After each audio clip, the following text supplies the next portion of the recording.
Waalaikumsalam warahmatullahi wabarakatuh. Alhamdulillah wassalatu wassalamu ala Rasulillah sayyidina wa maulana Muhammadin ibn Abdillah wa ala alihi wa ashabihi wa ahbaihi wa mawala wa ba'd. Rabbi shrah li sadri wa yassir li amri wahlul 'uqdatam min lisani yafqahu qawli. Sallallahu alaihi wa sallam.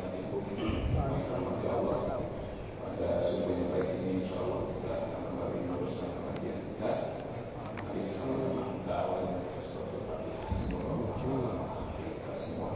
Amin. Halaman berapa?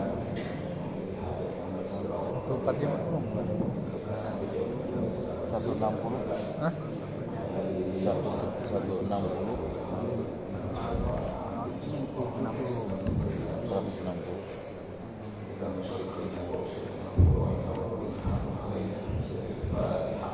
أعوذ بالله من الشيطان الرجيم. بسم الله الرحمن الرحيم. مالك يوم الدين إياك نعبد وإياك نستعين. Nanti aja ayatnya. Ayat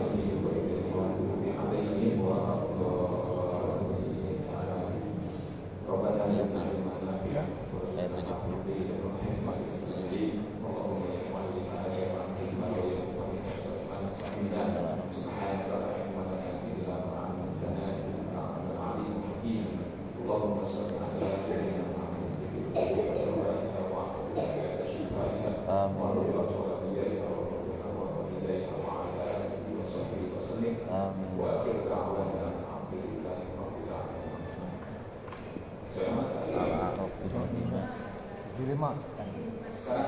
Sekarang. Makasih juga enggak. Ayat yang ke-75 halaman 160. Sudah tuh. 9. Itu 100 sekian ya. Udah 100 sekian. Ini 150. Satu berapa? Ayatnya aja. A'udzu billahi minasy syaithanir rajim. Bismillahirrahmanirrahim. Bismillahirrahmanirrahim. Qala al-mala'u alladhina istakbaru min qawmihi lilladhina istud'ifu liman amana minhum ata'lamuna anna salihan mursalun min rabbih. Qala al-mala'u alladhina istakbaru min qawmihi lilladhina istud'ifu liman amana minhum ata'lamuna anna salihan mursalun min rabbih. Ada Iya, 75. Oke, masih ada yang nggak sampai atasnya, kita potong aja. Qala al-mala'u alladhina istakbaru min qawmihi lilladhina istud'ifu.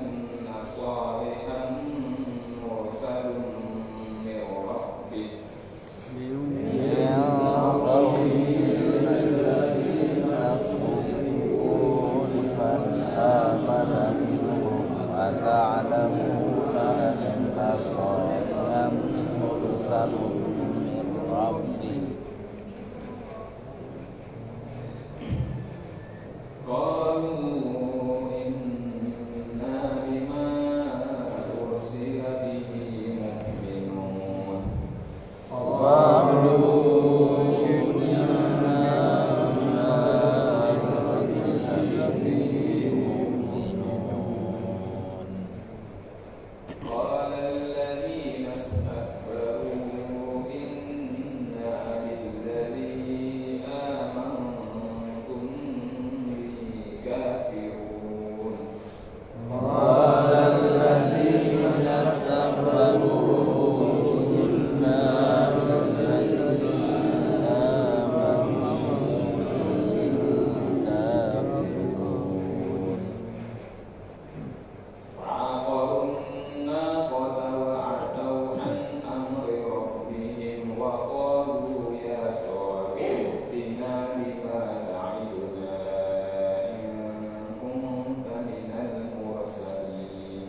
أبلغتكم رسالة ربي ونصحت لكم ولكن لا تحبون الناصحين.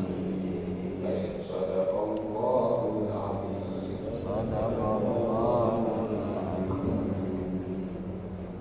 Tafsirnya sampai surah ayat 69 terakhir. berarti 69.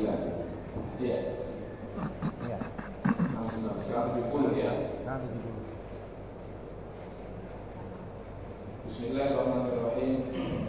Qala al-musannif rahimahullah ta'ala wa nafa'ana bihi wa ulumihi fid dharain. Ayat yang ke-70. Qala Allah ta'ala qalu ajitana lina'budallaha wahdahu wa nadara ma kana ya'budu aba'una fa'tina bima ta'iduna in kunta minas shadiqin. Qalu mereka berkata, itu kaum daripada Nabi Hud alaihissalam, ajitana lina'budallaha wahdahu, maka engkau datang kepada kami agar kami ini menyembah Allah, Tuhan yang esa, atau mengesahkan penyembahan kami kepada Allah.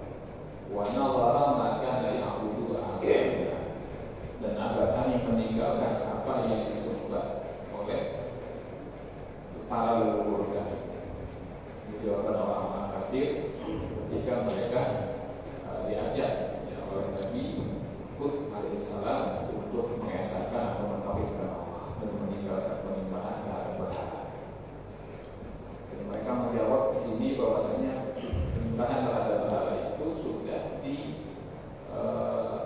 sejak zaman dahulu kala, sejak zaman nenek moyang mereka. Sehingga kalau hal itu salah, artinya kalau penyembah berhala itu keliru dan mengundang darah yang murka Tuhan semesta, maka mestinya di dalam orang kafir, mestinya sejak zaman nenek moyang kami sudah diazab, sudah turun hukuman itu.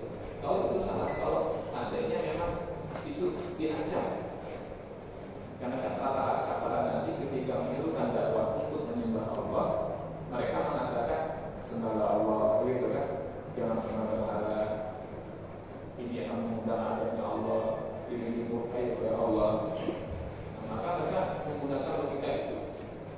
Kalaulah betul penyembahan terhadap berhala itu tidak disukai atau bahkan dimurkai oleh Allah dan diancam dengan azab, kenapa sejak zaman dahulu, sejak zaman dulu kami tidak turun azab? Maka di sini di ujung ayat yang ke-70 mereka mengatakan fatina bima ta'iduna in kunta minas shadiqin. Datangkan saja apa yang kamu janjikan kepada kami, wahai Nabi Hud, wahai Hud, in kunta minas shadiqin. Kalau kamu termasuk orang-orang yang jujur, kalau benar ada ancamannya, datang saja. Gak usah ngomong. Ini udah dari dulu kita begini, nggak ada apa-apa tuh. Apa jawaban Nabi Hud alaihissalam? Qala waqa'a 'alaikum min rabbikum rijsun wa ghadab. Sungguh telah datang, telah terjadi bagi kalian dari Tuhan kalian apa? Rijsun wa ghadab.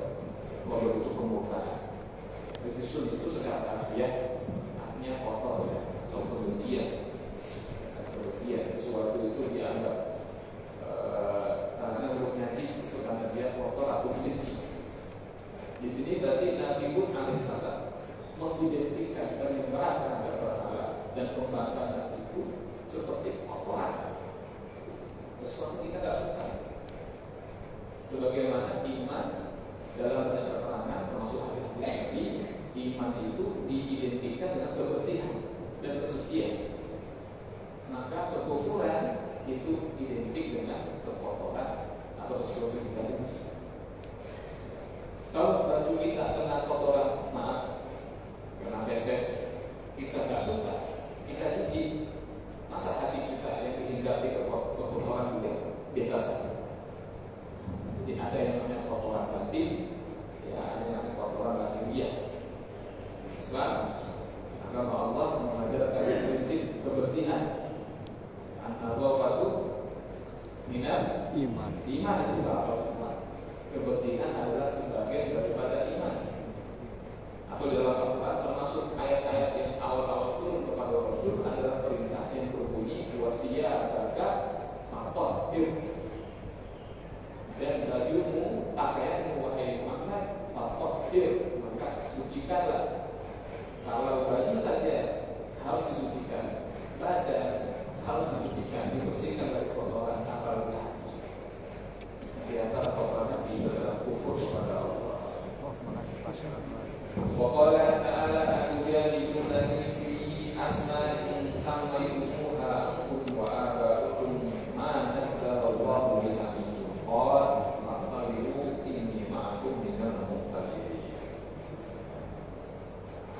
Kemudian Nabi Hud kemudian berkata kepada kaumnya itu, apakah kamu mendebat saya?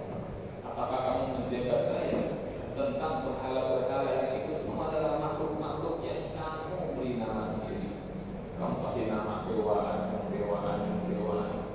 Kamu kasih nama. Aku leluhur. Sementara mereka tidak punya sultan, tidak punya kekuatan, tidak punya kekuasaan. Tapi di sini Al-Quran menggunakan bahasa sultan, nazzallahu biha min sultan. Nggak ada sultan sama sekali. Kita terlihat ada satu ayat, ya ma'syarul jinni wal insi in istata'tum an tanfudu min aqtaris samawati wal ardh la tanfuduna illa bisultan. Wahai manusia dan jin, kalau kamu mampu maka tembuslah langit dan bumi. Tetapi kamu tidak akan mampu menembus itu kecuali bisultan, dengan kekuatan yang besar. Jadi manusia dan jin itu diberikan salah satu kekuatan oleh Allah yang disebut sultan. Yang dengan sultan itu mereka bisa menembus langit dan bisa menembus bumi. Para ulama itu mengartikan sultan itu sebagai ilmu pengetahuan, bahwa dengan pengetahuan manusia bisa membuat perangkat-perangkat tertentu, kendaraan tertentu, ya, pesawat, ulang alik misalnya, atau mobil tertentu bisa menembus bumi, bukan untuk menggali, mengukur dan sebagainya. Itu pengetahuan, itu sultan. Siapa yang diberikan pengetahuan maka dia diberikan kekuatan kekuasaan oleh Allah Subhanahu wa Ta'ala. Nah, para berhala-berhala itu tidak punya sultan, tidak punya kemampuan, jangankan untuk membuat sesuatu, jangankan ilmu. Suruh ngajar itu berhala, suruh ngajar tak bisa, ya kan? Nah, di gondrong misalnya gitu kan, ada batu dikasih rambut gondrong, ini bukan di gondrong misalnya. Kalau mengajar ilmu tafsir, tapi sama sultannya enggak ada. Sifatnya berhala itu jangan benda-benda mati yang tidak berfaedah, tidak bisa memberikan manfaat, tidak bisa menolak makhluk, baik untuk dirinya sendiri apalagi bagi orang. Dia pindah hari pas kita pindahin, kita minta sesuatu yang kita nggak sanggup kepada dia. Sementara dia yang dia tidak sanggup kita sanggup. Kan? Ini tidak. Alhamdulillah, Nabi bukan mata yang buta, betul? Yang buta bukan matanya, yang buta hatinya. Jadi walaupun buktinya secara akal, secara logika sudah sangat tidak masuk akal, kalau hatinya ditutup oleh Allah, tidak akan bisa dia mengatakan betul. Ada ancaman Nabi itu di sini. Faqalibu inni ma'akum minal muntaqin. Kalau itu tunggu saja, ya kan? Nanti yang datang ada Allah yang kalian nanti-nantikan, yang kalian dustakan itu, ya. Dan aku inni ma'akum minal muntaqin, sesungguhnya aku akan turut mengumpulkan bersama kalian, sehingga datanglah azab Allah Subhanahu wa Ta'ala. Ketika ada kejahatan, fa'anjayna wal-ladina ma'ahu birahmatin minna wa qata'na dhabira wal-ladina kadzabu bi ayatina wa ma kanu mu'minin. Kemudian ketika datang azab itu, angin taupan, ya, kita ingat bahwa kaumnya Nabi Hud itu memiliki postur yang tinggi besar, yang kokoh. Ya, untuk azabnya Allah jadikan sesuatu yang paling mereka banggakan, kekuatan fisik mereka itu menjadi sesuatu yang paling rendah nilai, sesuatu yang seperti bulu ditiup oleh angin.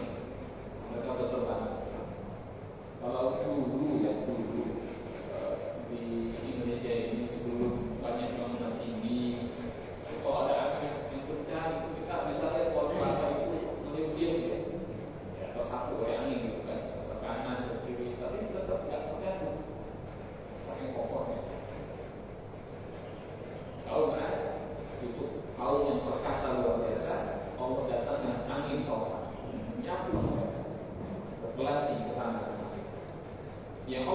siapa? Fa'amdainahu, maka kami selamatkan Hud, Allah selamatkan nabinya, walladzina ma'ahu, dan orang-orang yang bersama dengan Nabi Hud, yaitu yang beriman kepada Nabi Hud alaihissalam, bi rahmatin, dengan rahmat Allah. Waqata'na dabiral ladzina kadzdzabu bi ayatina wa ma kanu mu'minin. Adapun orang-orang yang mendustakan ayat-ayat kami, orang-orang yang tidak beriman itu kami putus. Kami putus maksudnya kami musnahkan. Tidak ada keturunan sama sekali. Mereka tidak berketurunan. Jadi musnah. Orang kafir itu dimusnahkan sampai ke akar-akarnya oleh Allah. Kalau sudah tidak ada yang kafir, kok sekarang masih ada orang kafir ya? Kalau yang selamat, istri waktu gitu kan yang selamat tadi orang kafir ada di dalamnya, ada yang kafir. Nah, udah ini dari baik ini kisah dari Nabi Hud alaihissalam. Waqala wa ila samuda akhahum shalihan, dan kemudian kami utuskan kepada kaum Samud. Siapa? Akhahum, saudara para nabi yang lain, yaitu Shalihah, yaitu Nabi Shalih. Nah, Samud itu kata Senawi adalah qabilatul kufar min al-Arab. Samud bi ismi abihim al-Akbar wa huwa Samud bin Qabil bin Iram bin Sam bin Nuh. Kaum Samud itu kata Senawi adalah satu kabilah lain dari bangsa Arab. Mereka disebut Samud karena itu adalah nama leluhur mereka, yaitu Samud bin Qabil bin Iram bin Sam bin Nuh alaihissalam. Wa kanat masakinuhum al-hajar bainal Hijaz wa Syam wa ila wahil qura. Tempat kaum Samud itu adalah terletak di antara Hijaz dan Syam. Hijaz dan Syam, di antara Hijaz dan Syam. Jadi Hijaz itu merujuk kepada Mekah, ya, Madinah, ya, dan sekitarnya. Syam itu sekarang disebut dengan Suriah, ya, Palestina, ya, Yordania. Itu di antara itu letaknya kaum Samud. Qala ya qaumi ibudullaha ma lakum min ilahin ghairuh qad ja'atkum bayyinatun min rabbikum hadhihi naqatullahi lakum ayat. Kepada kaum Samud ini Nabi Saleh alaihissalam mengajak mereka untuk mentauhidkan Allah dan menerangkan bahwa tidak ada Tuhan yang berhak untuk disembah selain daripada Allah. Di antara pembangunan kaum Nabi Saleh adalah mereka itu terbiasa melakukan praktek tipu-tipu, ya. Tipu-tipu dalam jual beli, ya, akad berbuat curang, kemudian juga merampok, karena tempat mereka itu terletak di antara rute perdagangan orang dari Hijaz mau berdagang menuju ke Syam. Nah, itu harus melalui kampung mereka, tempat mereka. Nah, disitulah mereka tanya merugikan masyarakat. Jadi para pedagang yang mampir itu kalau nggak ditipu dirampok, dibegal, jalan-jalan, dibunuh dan sebagainya. Jadi itu kejahatan yang luar biasa, luar biasa. Memanfaatkan lokasi yang strategis ya, untuk mendapatkan perusakan dari orang. Dari situ Nabi Saleh dia akan muncul dan diutus oleh Allah Subhanahu wa Ta'ala. Dan dia mengatakan qad ja'akum bayyinatun min rabbikum. Sungguh telah datang kepada kamu bukti yang terang dari Tuhan kalian. Maksudnya apa? Hadhihi naqatullah. Ini unta betina. Jadi salah satu bukti dari Nabi Saleh adalah ketika dia ditantang oleh kaumnya, kalau betul kamu adalah seorang utusan Allah, mana buktinya? Coba tunjukkan kekuasaan kamu, kekuatan kamu sebagai pahlawan dari Tuhan kamu. Maka apa yang diminta oleh kaumnya? Mereka meminta agar dari batu lahirlah unta. Ini permintaan orang kafir. Bapak Ibu sekalian. Dan mereka tidak minta, coba ini ada unta yang belum punya anak, suruh gunting, enggak. Karena mereka dalam tanda kutip akal mereka masih memaklumi kalau dari ibu unta lahir anak unta. Terlalu biasa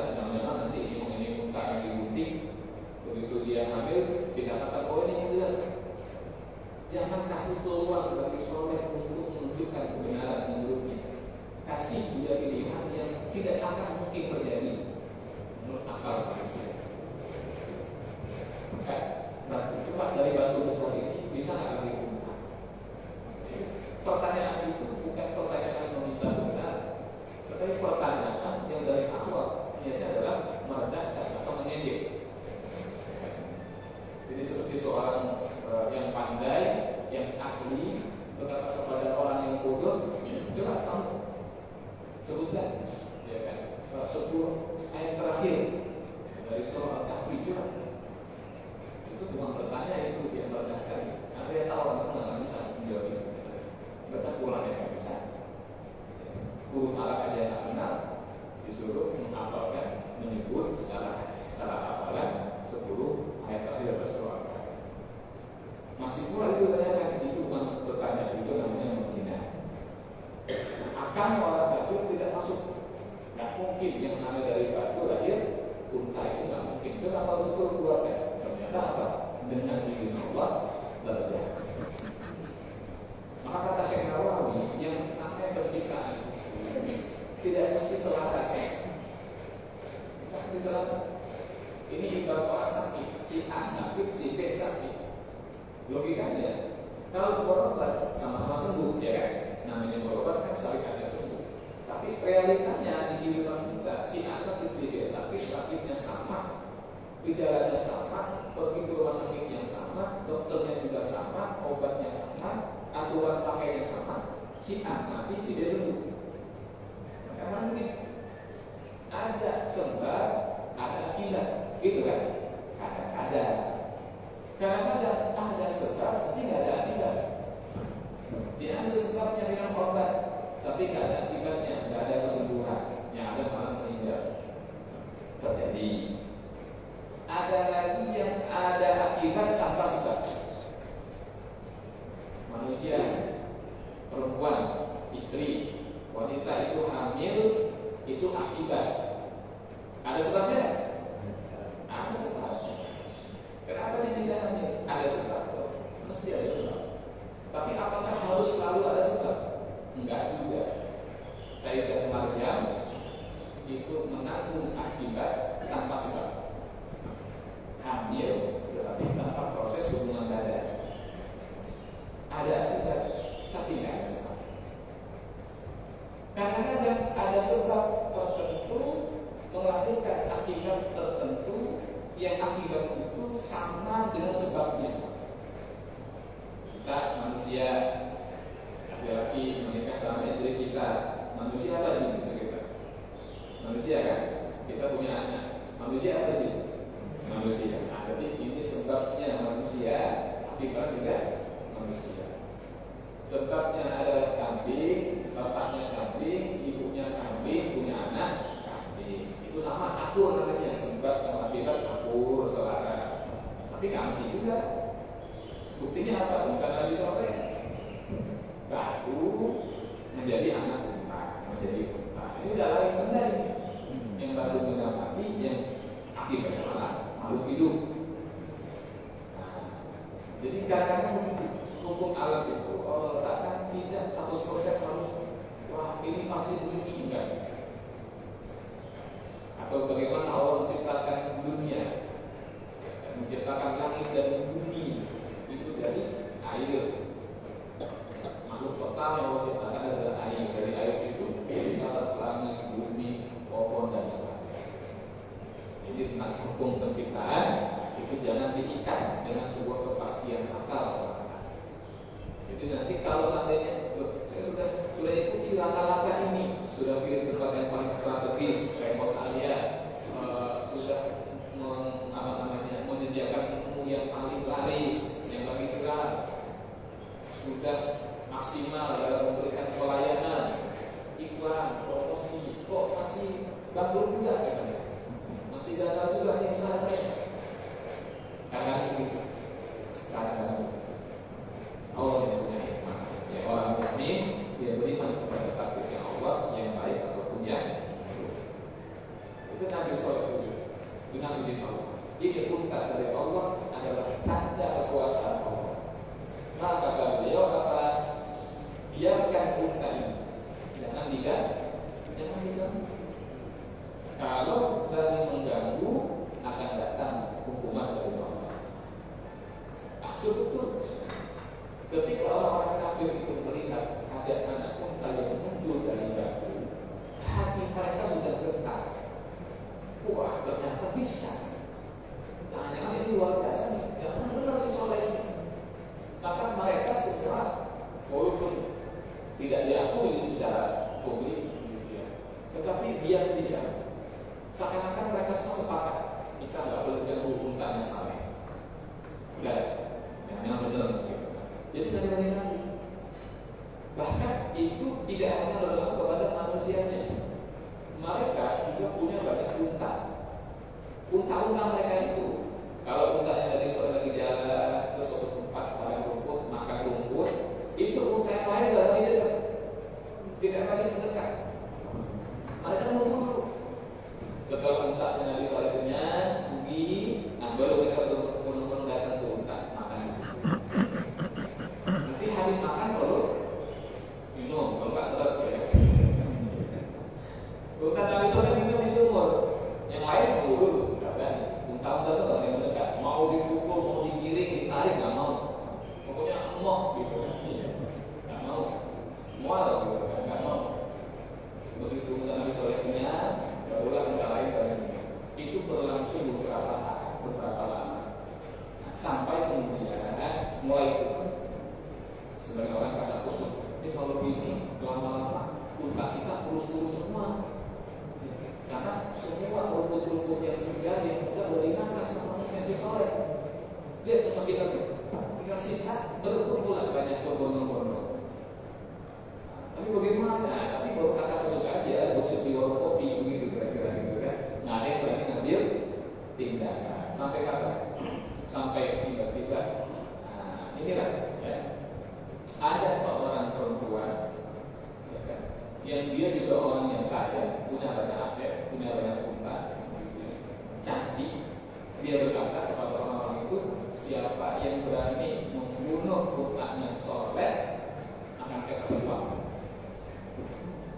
Dikasih uang. Jawabannya emas. Belum ada yang berani. Ditunggu-tunggu, ini saya nggak ada yang ambil. Lalu kata si perempuan tadi, saya kasih uang dan saya siap jadi istrinya.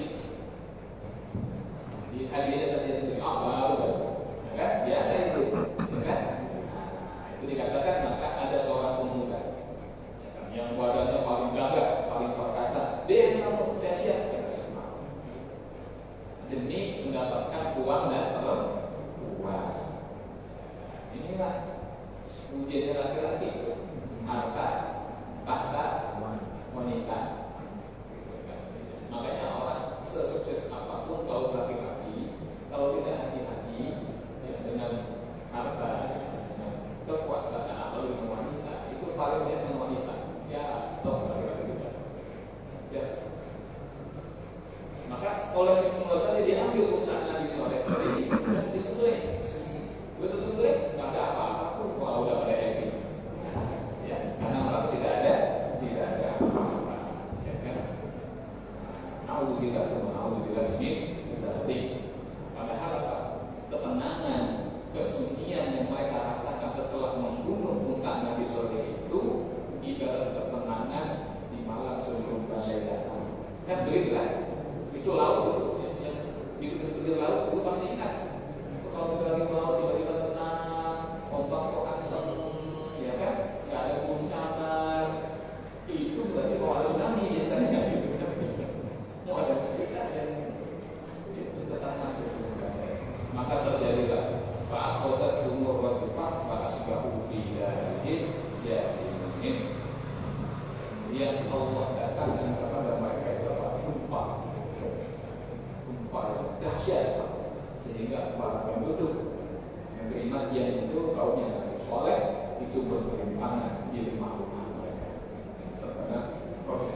Assalamualaikum warahmatullahi wabarakatuh.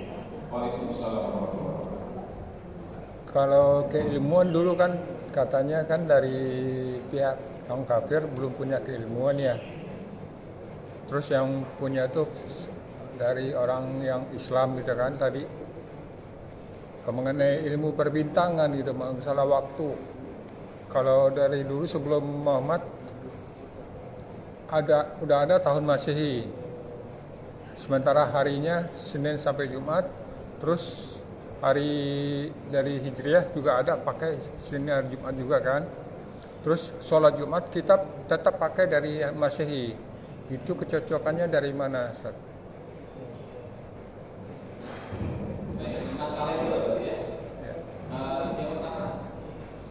Yang pertama, bukan pilihan bijak kalau kita menganggap orang terdahulu itu bodoh semua. Gitu ya. Jadi saya sepakat bahwa orang yang terdahulu itu juga berpengetahuan. Mereka punya pengetahuan. Bahkan tidak puluhan ribu tahun yang lalu. Itu bisa kita lihat dari jejak-jejak peradaban mereka. Ya, bangunan-bangunan yang luar biasa, ya, ada piramid, ada ini, ada itu, ya kan? Yang mana seandainya mereka adalah orang-orang yang tidak berpengetahuan, tentu tidak mungkin bisa meninggalkan sisa-sisa peradaban yang demikian. Ya. Termasuk salah satu pengetahuan orang terdahulu itu adalah ilmu hitung, bahkan astronomi, ilmu tentang perbintangan. Ya, ada kalender dari zaman Babilonia kuno itu sudah ada.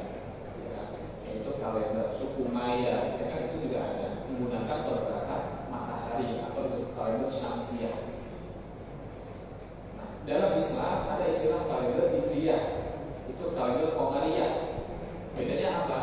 Kalender Masehi atau sekarang ini Gregorian sebetulnya ya, itu merujuk pada matahari, pergerakan matahari. Sedangkan kalender Hijriah itu merujuk kepada pergerakan bulan terhadap bumi. Itulah kenapa kalender Hijriah itu konsisten. Ya, kalau enggak 29 ya 30, 29 30, 29 30. Sedangkan kalender Syamsiah itu enggak konsisten ya. Ada yang 28, ada yang 29, ada yang 30, ada yang 31, gitu kan? Kita konsisten. Sebab memang tidak persis, tidak presisi kalau kalender pakai sistem kalender solar atau kalender matahari. Kalender Hijriah itu lebih presisi. Hitungannya dari bulan Sabit sampai ketemu bulan Sabit lagi, gitu kan? Itu sementara kalau purnama itu paling tengah bulan, ya kan? 13, 14 dan 15 purnama. Harus itu yang menurut lagi. Itu lebih presisi sebetulnya. Ya. Kemudian pernamaan hari, ya, yang kita kenal Senin, Selasa sampai hari Ahad, itu sudah dikenal sebetulnya, ya.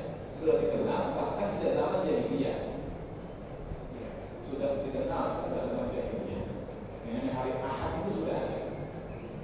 Kita yang boleh minggu, gitu. Mestinya Ahad, karena hari Senin itu kalau alatnya Isnin, hari Selasa As-Sulasa, ya kan? Hari Rabu Arbi'ah, hari Kamis Al-Khamis, hari Jumat Al-Jumat, hari Sabtu Sabtu, hari Ahad, hari Minggu ya hari Ahad, hari Ahad mestinya. Itu kalender Indonesia itu sampai pasca kemerdekaan sebelumnya masih mencantumkan kata Ahad. Kemudian beberapa saat bulan 16 sudah menjadi Minggu. Ya, Minggu, ya, jadi Minggu.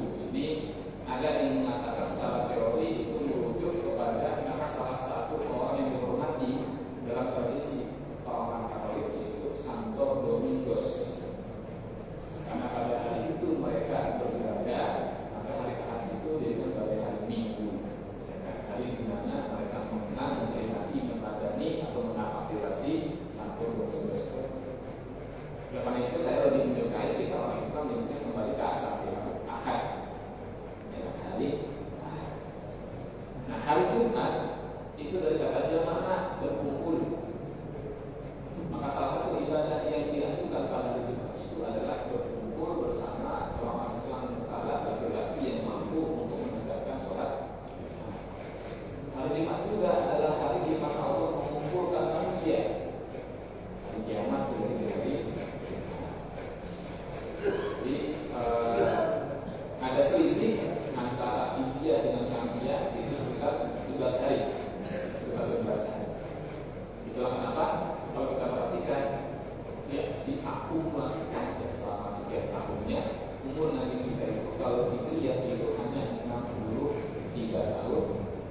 warahmatullahi wabarakatuh. Ya, walaupun dari zaman dulu turunan orang kafir itu yang itu sudah dimusnahkan oleh Allah Subhanahu wa taala dengan azabnya. Apakah ada hubungannya dengan iblis menikahi jin gitu? Sehingga mereka bisa menggoda manusia sampai sekarang itu banyak yang masih kafir gitu, Pak. Nah, makasih Ustaz. Baik, pertanyaan baik. Apakah ada hubungannya dengan iblis yang menikahi jin?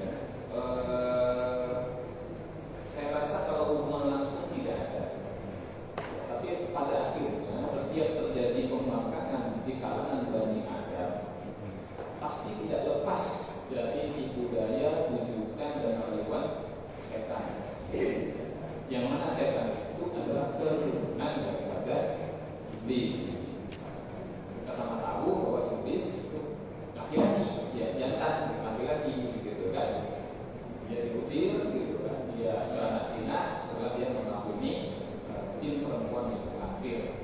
Jadi kalau jin itu sama kayak manusia, ada yang muslim, ada yang kafir, ada laki, ada perempuan. Dan mereka hidup, karena hidup berarti ya bernafas, ya makan, ya minum, ya tidur begitu kira-kira. Ya capek, ya mati, ya sakit, pasti begitu. Iblis melalui jin berbina, lalu lahir anak-anaknya kita kenal sebagai setan. Jadi setiap setan itu pasti jin, tetapi tidak setiap jin itu setan. Karena kalau jin itu muslim, dia baik, yang akan jadi setan. Karena setan itu adalah jin yang jahat gitu kan, jin yang jahat yang mengganggu yang luar biasa, menyusahkan manusia. Jadi setiap setan pasti jin, tapi tidak setiap jin itu setan. Kenapa setan itu punya sifat yang sangat jahat? Nah ini hikmah pelajarannya adalah sampai anak mewarisi sifat dari orang tuanya. Bapak ibunya, bapaknya kan iblis, ibunya jin kafir, maka anaknya begitu. Ini jadi pelajaran buat kita. Buat salah satu ikhtiar kita untuk memiliki anak yang baik, anak soleh adalah tak jadi orang baik, pilih istri yang juga baik. Kalau nanti kita laki-laki, ya berarti cari menantu yang baik.